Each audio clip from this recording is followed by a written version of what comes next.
Travelling on into the sunless region known as the Land of the Blessed, the good knight Alexander of Macedon, accompanied by 40 friends, 100 slaves, and 1,200 reliable soldiers, found a misty waste uncrossed by any path or track, and decided that there the tents should be pitched.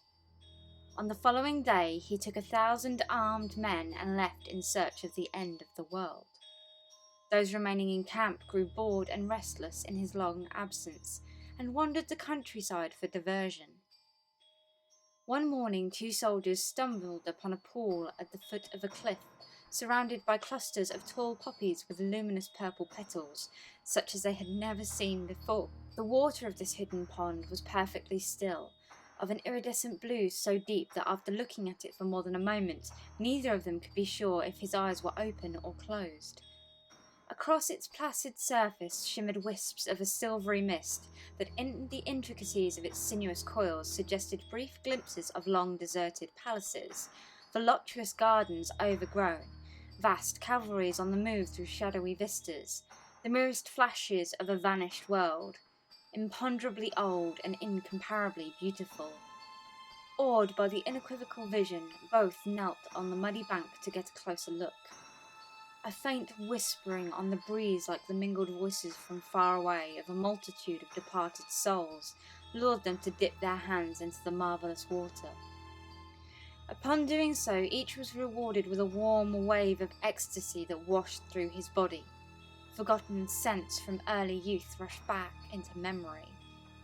Those of his first days in his mother's care, and all of the colours of the little village of his birth vividly burst forth in his imagination, as stirring as if both seemed for the first time and after a lifetime's absence.